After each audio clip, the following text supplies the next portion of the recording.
ప్రేమగల తండ్రి ప్రభువాని స్తోత్రం చెల్లించుకుంటున్నాం. ఇప్పటి వరకు మీరు జరిగించిన ఈ ప్రార్థన కూడికను బట్టి మీ సందులో స్తుతిస్తున్నాం.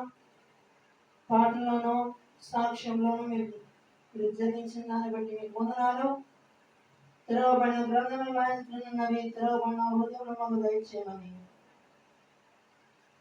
అయోగ్యనన్ను మీ శిరోచారణ మరుగుపరిచి మాకు కావలసిన వర్తమానంలో ఉన్న ఆత్మీయ సత్యాలను మాకు బయలుపరచమని క్రీస్తునామం ప్రార్థించి వేడుకొనొచ్చున్న తండ్రి, ఆమేన్. మన ప్రభువును ప్రియరక్షకుడైన యేసుక్రీస్తు వారి మహాపరిశుద్ధ ఘనమైన నామంలో ఈ రాత్రి ఆయన సముఖమందు కూడి ఉన్న మీకు నా హృదయపూర్వకమైన వందనాలు తెలియజేసిన మన పరిశుద్ధ గ్రంథం నుండి లూకా సువార్త 6వ అధ్యాయము 27వ వచనం నుండి 36వ వచనం వరకు మనము వచనము తర్వాత వచనమును మనము ధ్యానించుకొనబోతున్నాం. శ్రద్ధ ఆలకించండి. వచనాల్లో ఉన్న శ్రేష్టమైన సారమును మనం పంచుకుందాం. అపవాదిని మనము సులువుగా జయించగల శక్తిమంతులుగా మనము సిద్ధపడదాం. లూకా సువార్త 6వ అధ్యాయము 27 నుండి 36 వచనాలలో ఉన్న శ్రేష్టమైన సంగతులను మనము ధ్యానించుకుందాం. వినుచున్న మీతో చెప్పునదేమనగా నేను చెప్పునదేమనగా మీ శత్రువులను ప్రేమించుడి, మిమ్మల్ని ద్వేషించు వారికి మేలు చేయుడి, మిమ్మల్ని శపించు వారిని దీవించుడి, మిమ్మల్ని బాధించు వారి కొరకు ప్రార్థన చేయుడి. అర్థమైందండి? ఇది ప్రభువారు చెప్పిన సారాంశము. ఈ లోకానికి తెలియజేసిన జీవితాలను ప్రభువుకు సమీపంగా చేర్చే మాటలు. అయితే మీలో చాలా మంది ప్రశ్నించవచ్చు, ఇదెలా సాధ్యం అవుతుంది బాబా, ఇది మేము చేయలేము అని అంటే, ఇవి చేస్తే దేవుని రాజ్యంలో మీకు స్థానం ఉంటుంది. అవునండి? ఇవి చేసి ప్రభా నువ్వు శత్రువులను క్షమించమన్నావు, మేము క్షమించాం. మమ్మల్ని దూషించే వారిని దీవించమన్నావు, మేము దీవిస్తాం. మమ్మల్ని బాధించే వారికి ప్రార్థన చేయమన్నావు, చేస్తాం, చేస్తున్నాం, ఇక మీద మేము చేస్తాం. ఆమేన్. కంటి కన్ను పంటికి పళ్ళు అని అది ఒకప్పుడు, కానీ ఇప్పుడు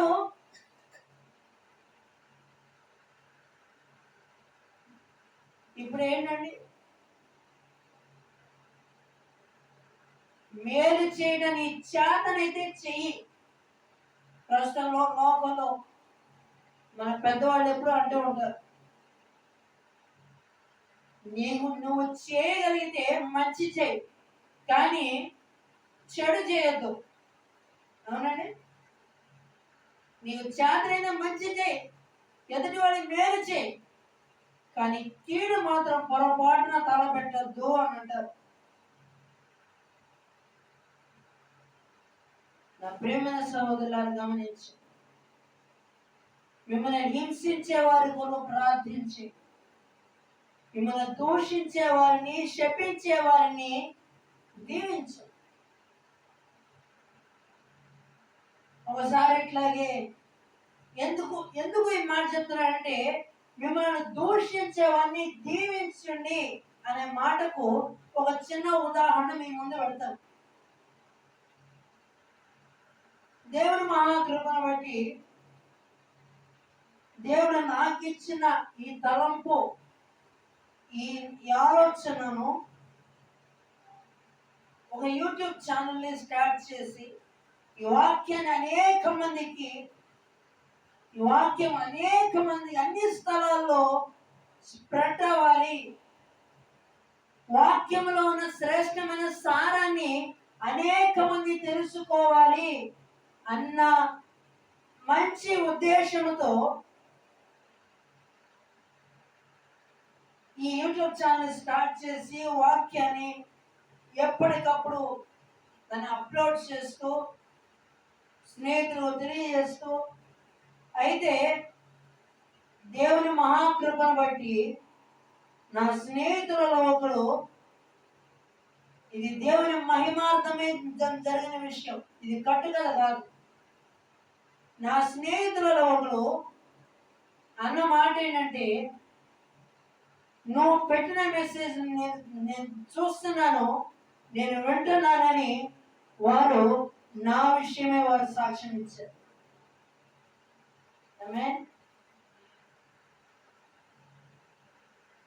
అంత దూరం నాకెందుకు? నాతో పాటు చదువుకున్న నా క్లాస్మేట్ నేను చేసిన ఆ చిన్న వ్యాపారంలో నమ్మకంగా చేశాను. వారి తల్లిదండ్రులు వారి తల్లిగారు అన్న మాట ఏంటంటే, ఆ బిడ్డ మనస్సు నిష్కల్మషమైనది, అతని నీతిమంతుడు, అతను కూడా మీతో పాటు కూర్చోబెట్టుకున్నని వారి తల్లిగారే వారి కనబిడలతో నా విషయమే సాక్ష్యం ఇచ్చారు. మోషే నా ఇల్లంతటిలో నమ్మకమైన వాడు అని దేవుడు మోషే విషయమే సాక్ష్యం ఇచ్చారు.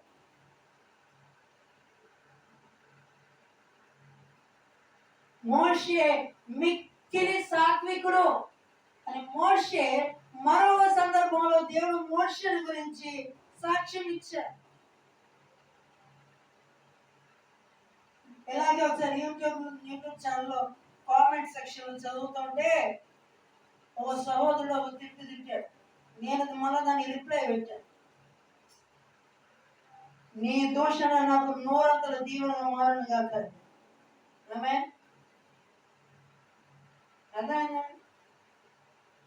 ఎదుటి వాళ్ళ దోషణలకు ఈ రోజున అనేక మంది కృంగిపోతూ కంటదడి పెట్టుకున్నారు. ఎందుకు? ఇప్పుడు మిమ్మల్ని దూషిస్తున్నారంటే ఇప్పటి దూషణలు రేపు మీకు భూషణ కిరీటంగా మార్చగల సమర్థులైన దేవుని వైపు చూడండి చాలు. అవునా కదండి? అందుకనే శాలం రాజు గారు ఒక పాట రాశారు, దూషణలన్నీ భూషణములుగా, దూషణలన్నీ భూషణములుగా, హృదిలో చేదును మధురము చేయగా, హృదిలో చేదును మధురము చేయగని. అర్థమైందండి? దూషణలను ఆయన భూషణముగా మార్చి దేవుని దృష్టికి మనము ప్రశస్తమైన వారము అని ఆయన ద్వారా మనము పిలువబడతాం. ఆమేన్. హల్లెలూయా. నా ప్రియమైన సహోదరులారా గమనించి, ఎదుటి వారి దూషణలకు, తిట్లకు, అవమానాలకు మీరు దిగులు పడద్దు. దాని వెనక దేవుడు ఒక చక్కటి కార్యాన్ని నీ విషయంలో, నా విషయంలో, మన విషయంలో ఆయన దాచి ఉంచారు అని విశ్వసించి చూడండి. గొప్ప కార్యాన్ని మీ మీరు అనుభవపూర్వకంగా తెలుసుకుంటారు. తర్వాత వచ్చి నిన్ను ఒక చెంప మీద కొట్టువాని వైపు రెండవ చెంప త్రిప్పుము. నీ పై వస్త్రము ఎత్తుకొని పోవారికి నీ అంగీని కూడా ఎత్తుకొని పోకుండా అడ్డగింపకము. అర్థమైందండి? ఒక్కసారి ఆలోచించండి. పై వస్త్రాన్ని తీసుకెళ్తున్నప్పుడు అంగీని కూడా తీసుకెళ్ళడము అడ్డగించొద్దనంటే అప్పుడు మనం వంటినది ఏముంటదండి? ఏముంటది?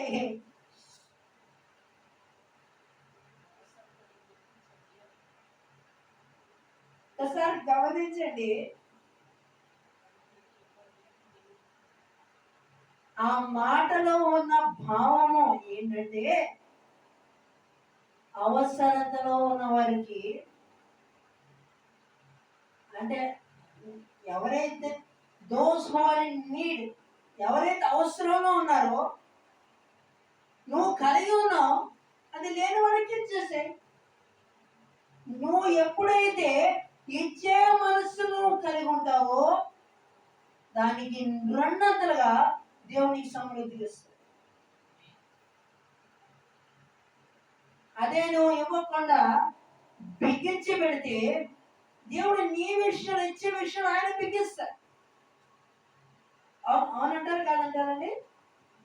అవునా కదా? మనం లేని వారికి ఇచ్చే విషయంలో సంతోషం ఇస్తే ఆయన మనకు ధారాళంగా సమృద్ధిగా ఇచ్చే దేవుడు. నా ప్రేమైన సహోదరులను గమనించు. దేవునికి ఇచ్చే విషయంలో సంతోషంగా ఇవ్వండి. ఏదో నేను ఎందుకు ఇస్తున్నారో బాబు అన్నట్టుగా, ఎందుకు ఇస్తున్నారో బాబు అన్నట్టుగా ఈ రోజున చాలా మంది అట్లాంటి మనసుతో ఇస్తున్నారు. అలాంటి అర్పణను దేవుడు ఎన్నటికీ స్వీకరించాడు.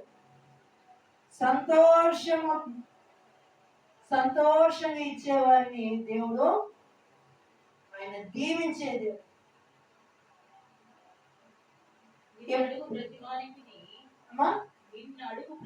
నిన్ను అడుగు ప్రతి వానికి ఇవ్వు. నీ సొత్తు ఎత్తుకొని పోవు అని యొద్ద దాని మరణ అడగద్దు. Don't ask. మరి ఎట్లా అండి? కొలస్సీలు రాసిన పత్రిక 3వ అధ్యాయం 1 నుంచి 3 వచనాలు ఎప్పుడైనా చదివారండి మీరు? కొలస్సీలు రాసిన పత్రిక 3వ అధ్యాయము 1 నుండి 3 వచనాలు ఎప్పుడైనా చదివారా? చదవకపోతే మళ్ళీ చదవండి. మీరు క్రీస్తునందు లేపబడిన వారైతే పైనున్న వాటిని వెదకండి, భూ సంబంధమైన వాటి మీద మీ మనసు ఉంచకండి. ఈ భూమి మీద ఉండేవి ఇవి ఎక్కువ కాలం ఉండవు, ఇవి శాశ్వతం కాదు. భూమి మీద మనం చూస్తున్నది ఏదైనా శాశ్వతంగా ఉండదండి? ఏదైనా శాశ్వతం ఉండదా? ఉండదు. పైన వాటి మీద మనం దృష్టి ఉంచాలి. ఈ లోకంలో మన చుట్టూ అన్ని విధాల బంధకాలతో మన బంధకాలు మనలను చుట్టి ఉన్నప్పుడు మనము దేవుని వైపు వచ్చినప్పుడు మన చుట్టూ ఉన్న ప్రతి బంధకాల నుండి ఆయన విడిపించాల సమర్థుడు.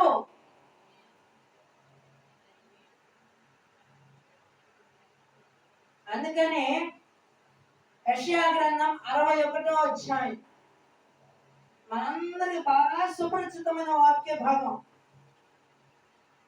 ఒకసారి చదవండి. యెషయా గ్రంథం 61వ అధ్యాయం.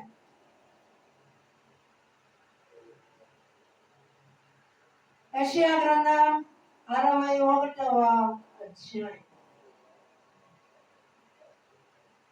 చూడండి, బంధకాల్లో ఉన్న వారికి, చెరలో ఉన్న వారికి వీరందరినీ విడిపించి విముక్తిని కలుగజేసి భారభరితమైన ఆత్మకు ప్రతిగా స్తుతి వస్త్రాన్ని, అవమానమునకు ప్రతిగా రెట్టింపు ఘనత,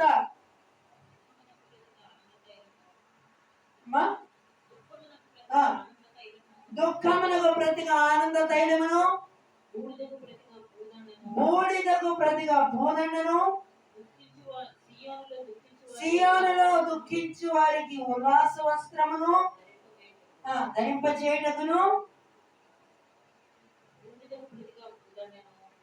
చదివారు తర్వాత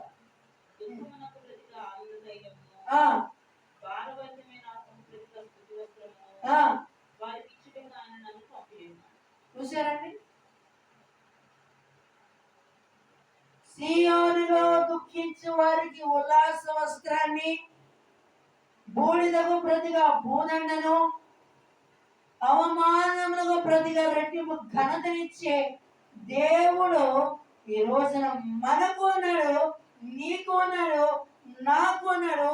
ఈ రాత్రి వర్తమానం వింటున్న అనేక మందికి ఉన్నాడు అని ఎవరైతే విశ్వసిస్తారో వారి గృహాల్లో దేవుడు తన గొప్ప కార్యం, దేవుని కార్యంలో వారి అనుభవపూర్వకంగా వారి దేవుని మీద వచ్చిన విశ్వాసమును బట్టి వారి గృహాల్లో గొప్ప కార్యాన్ని వారు చూడగలరు.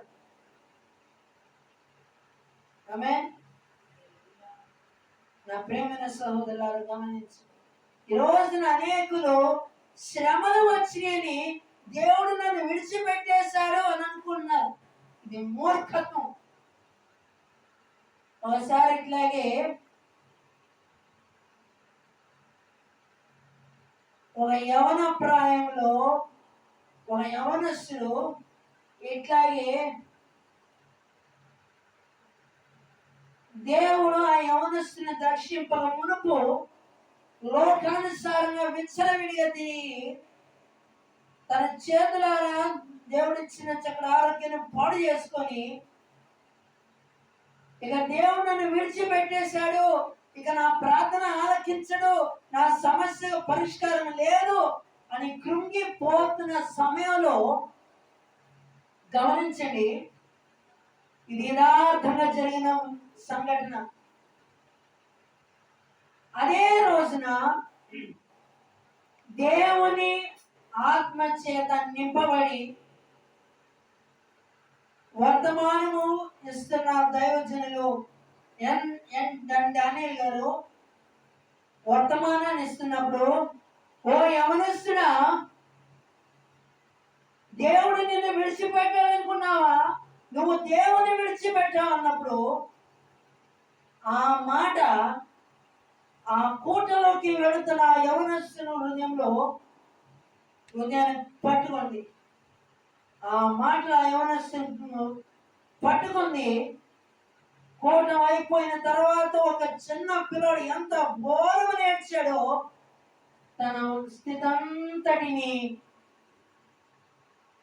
దేవుని ఎదుట పశ్చాత్తాపడి తన తప్పులను తను ఒప్పుకొని దైవజన ద్వారా ప్రార్థన చేయించుకొని దేవుని చేత బహు బలముగా వాడబడిన దైవజనులు ఎవరు అని ఎవరో కాదు, దైవజనులు సాల్మన్ నాయన్ గారు. ఎంత అద్భుతం చూడండి. నిరాశలో ఉన్న ఆ యవన ప్రాయంలో దైవజనుడు దేవుని ఆత్మ చేత నింపబడి వాక్యం ద్వారా ఆ యవనస్తును దర్శించిన తర్వాత అతని జీవితాన్ని దేవునికి అప్పగించుకొని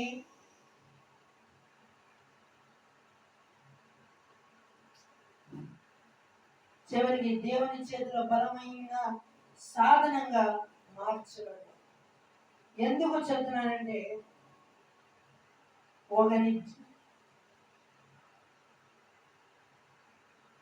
దేవుని చేతిలో మన జీవితాన్ని పెట్టినప్పుడు నిరాశలలో ఉన్న మన జీవితము నిరీక్షణలోకి మనను నడిపిస్తుంది.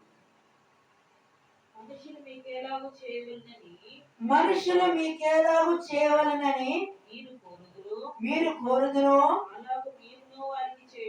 అలాగున మీరు వారికి చేయుడి.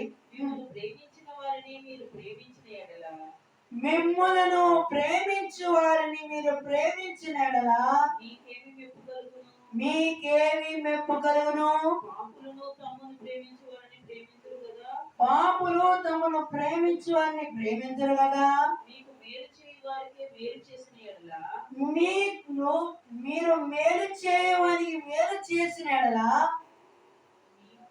మీకు మేలు చేసిన వారిని వారికి మేలు చేసిన ఎడలా మీకేమి మెప్పు కలుగును? పాపులను అలాగూ చేతురు కదా. మీరు ఎవరి యొద్ద మరలా పుచ్చుకొనవలెనని నిరీక్షింతురో వారికి అప్పు ఇచ్చిన ఎడలా మీకేమి మెప్పు కలుగును? పాపులు తామిచ్చినంత మరలా పుచ్చుకొనవలెనని పాపులకు అప్పు ఇచ్చేది కదా. మీరైతే ఎట్టి వారి గూర్చి అయినను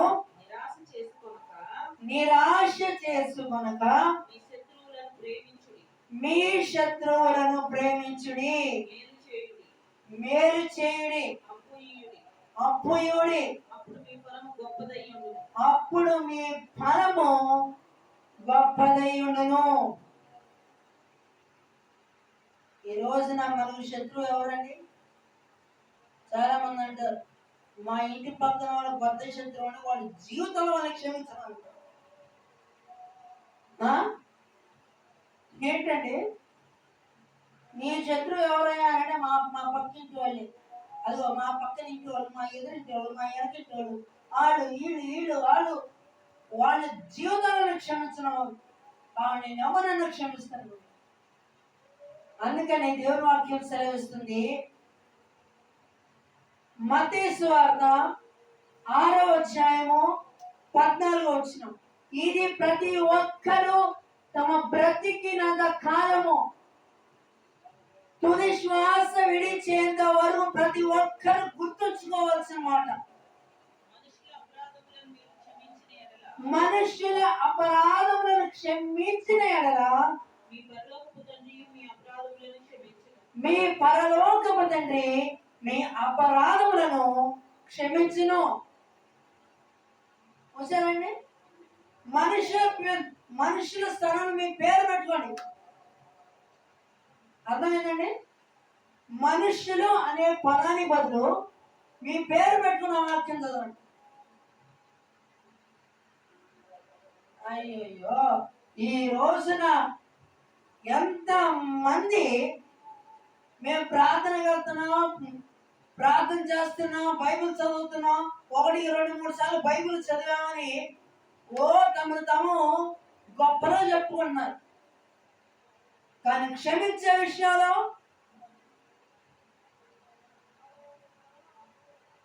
క్షమించలేని మనస్సు, సహించలేని మనస్సు, దీర్ఘశాంతము వహించని మనస్సు, దుర్భాషలనే బంధకాల నుండి విడుదల లేని పెదవులు. అయ్యో ఇటు వారికి దేవుడు విడుదల అనుగ్రహించిన గాక. నా ప్రేమైన సహోదరులారా గమనించండి, ఈ రోజున మీ జీవితంలో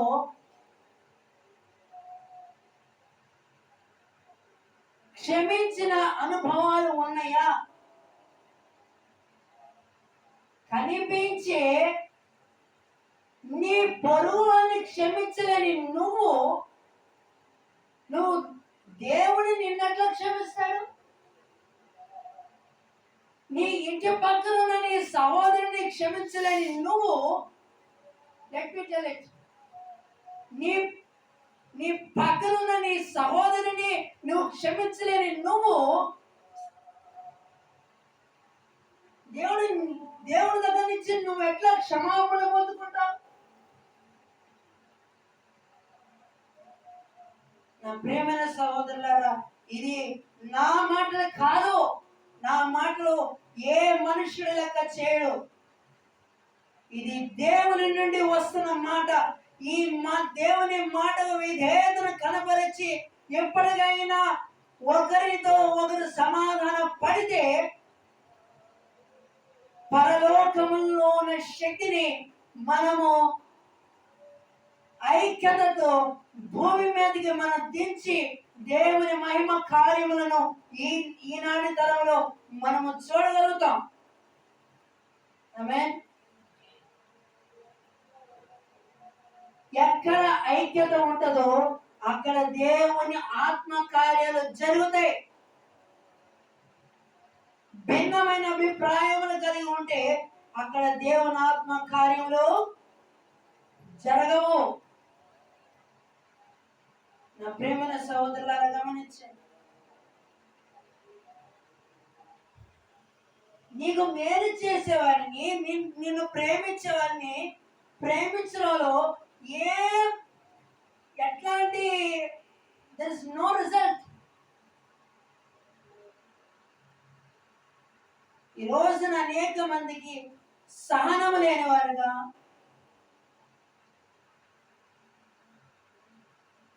తన మేలు కోరి తన క్షేమాన్ని కోరి గద్దించే వారిని ఈ రోజున వారి మీద కోపడుతున్నారంటే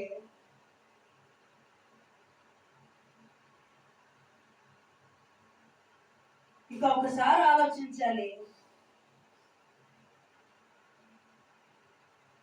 అందుకనే దేవుని వాక్యం సెలవిస్తుంది, లోపల ప్రేమించుట కంటే బహిరంగంగా గద్దించుట మేలు. ఎందుకు?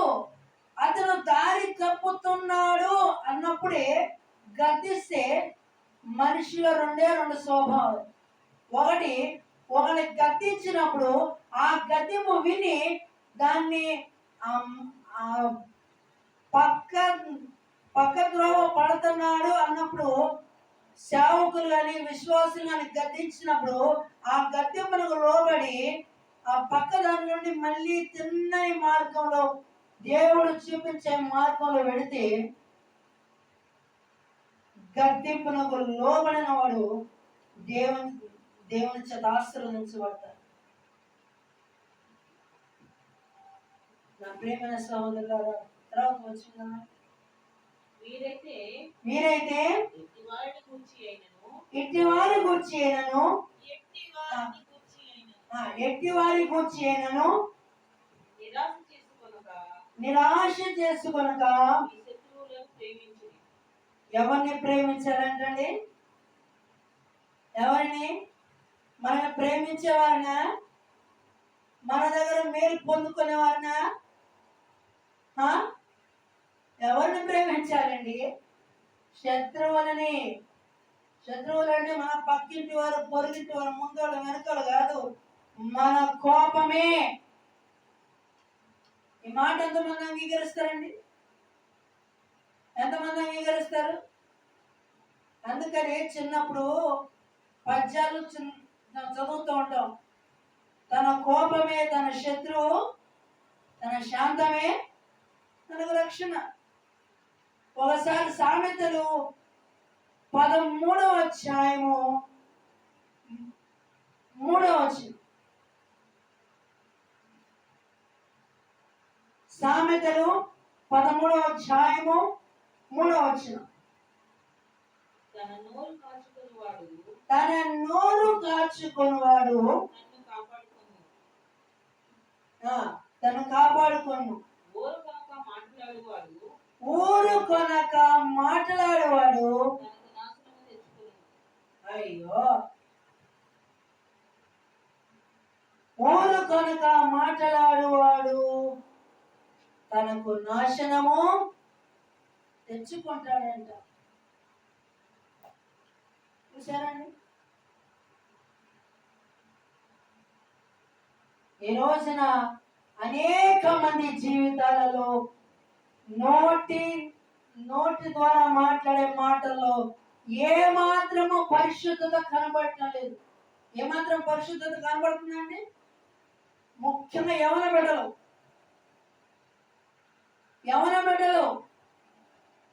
చిన్న పిల్లలు యవన బిడ్డలు ముఖ్యంగా వీరి నోట దేవుని మాట రావలసిన బదులు బూతులు, సినిమా డైలాగులు వస్తున్నాయంటే వారి హృదయాల్లో దేవునికి ప్రథమ స్థానము లేదు. యవన కాలమున కాడిమైట నరునికి మేలు అని దేవుని వాక్యం సెలవిస్తుంది. విలాపవాక్యంలో 3:27. ఈ రోజున యవన ప్రాయంలో ఉన్నవారు దేని మోస్తున్నారు? పాపము కాడి మోస్తున్నారా? దేవుని కాడిని మోస్తున్నారా అనేది పరీక్షించుకోవలసిన సమయం ఇది. మీ శత్రువులను ప్రేమించుడి, మేలు చేయుడి, అప్పు ఇయ్యుడి, అప్పుడు మీ ఫలము గొప్పదై ఉండును. మీరు సర్వోన్నతుని కుమారులయ్యుందురు. ఈ మాట మనం చదువుతున్నప్పుడు నాకు ఒక మాట జ్ఞాపకం వస్తుంది.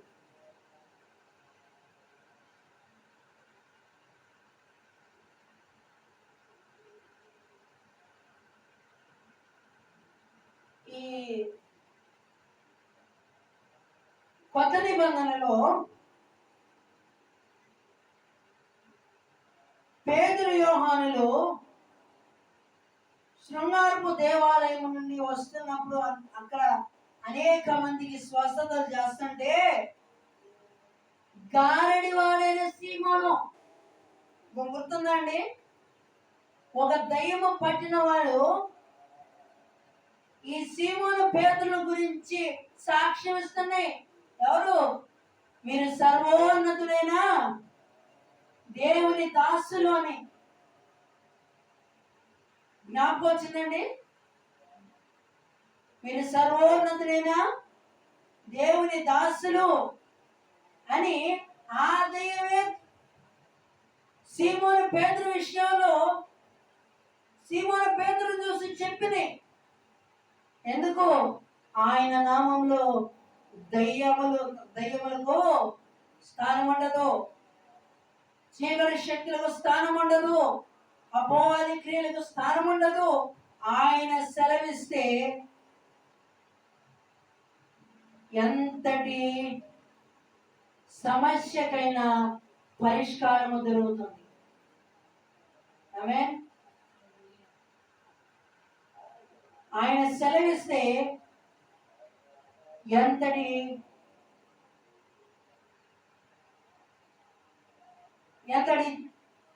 ఎంత అగాధమైన పరిస్థితులలో ఇక నేను లేవలేను, నేను పైకి రాలేను అన్న పరిస్థితులలో ఆయన బలిష్టమైన హస్తముతో మనలను లేపి బండ మీద నిలబెట్టి మన పాదములను ఆయన స్థిరపరిచే దేవుడు. ఆమేన్. అంధకార స్థలంలో నుండి దేవుడు మనలను ఉన్నతమైన స్థలంలోకి లేపి మన పాదములను బండ మీద నిలిపి మనం స్థిరపరిచి శత్రువులకు అందనంత మించినంత ఎత్తైన స్థానంలోకి ఆయన మనల్ని హెచ్చించే దేవుడు. ఈ రోజున అనేక మంది అంటారు, మీరు పద్దాలు దేవుడు దేవుడు దేవుడు అంటారు. దేవుడు మీ జీవితంలో ఏం చేశాడు? మా జీవితంలో ఏం చేశాడు చెప్పంటారా? మేము ఆయన ఆశ్రయించాం, ఆయన నమ్ముకున్నాం, ఆయన మీద ఆనుకున్నాం. ఆయన మా జీవితంలో ఊహించని గొప్ప కార్యములు మేము ఆయనని మేము చూస్తున్నాం. దేవుని స్తోత్రం. హల్లెలూయా. మేము ఆయనను నిరీక్షణ ఉంచాం. అది మా జీవితంలో చెప్పనశక్యమైన ఆనందం, సంతోషం. అది చాలు మాకు ఆయన ఉంటే మేము సమస్తము సమృద్ధిగా నింపబడిన వాడు. ఈ లోకంలో కోటీశ్వరులకు మించినంత సమృద్ధి గలవాడు ఈ లోకంలో ఎవడు లేడు. తర్వాత వచ్చి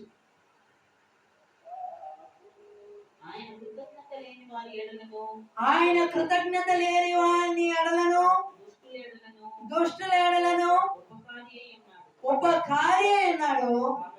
కాబట్టి మీ తండ్రి కనికరము గలవాడనై ఉన్నట్లు మీరును కనికరము గలవారై ఉండండి. ఏంటండి? ఈ రోజున ఈ యొక్క పదమే కరువు అయిపోయింది వాస్తవం చెప్పాలంటే. అవునా? కనికరించని మనుషుల హృదయాలు ఈనాటి తరంలో మనం చూస్తున్నాం. ఏంటండి? అతిక్రమం దాచిపెట్టువాడు వర్ధిల్లడు, దాన్ని ఒప్పుకొని విడిచిపెట్టువాడు ఎవరి కనికరాన్ని పొందుకుంటాడంటండి? ఎవరి కనికరాన్ని? దేవుని కనికరాన్ని పొందుకుంటాడు. మనుషుల కనికరం కాదు, మనుషుల కనికరం కాదు, అధికారుల కనికరం కాదు, దేవుని కనికరము. దేవుని కనికరాన్ని పొందుకున్న వారు ఈ లోకము పరిస్థితులు ఎలా ఉన్నా మనం ఆయన చేత మనం కనికరించబడతాం. కాబట్టి మనం ఆయనందు సంతోషించగలుగుతున్నాం, ఆయన మీద మనం నిరీక్షణ కలిగి ఉంటున్నాం. దేవుని స్తోత్రం. హల్లెలూయా. కనుక అతి కనికరము గల దేవుని వైపు మన కనులెత్తి ఆయన చేసే సహాయము కొరకు మనం వేచి ఉందాం. ఆయన అడుగుదాం. అడుగుడి మీకు ఇవ్వబడును, వెతుకుడి మీకు దొరుకును, తట్టుడి మీకు తీయబడును అన్న రీతిగా మనం ఆయన సన్నిధిలో అడుగుదాం. ఆయన కృప కొరకు మనం వేడుకొని మనం ఆయన సన్నిధిలో మనం వెతుకుతూ మన హృదయ స్థితిని సరి చేసుకుంటూ మనం బ్రతికినంత కాలము అందరితో సమాధాన పడే హృదయాన్ని దేవుడు మనకు అనుగ్రహించిన గాక. దయచేసి సలాం చేయండి, ప్రార్థన చేసుకుందాం.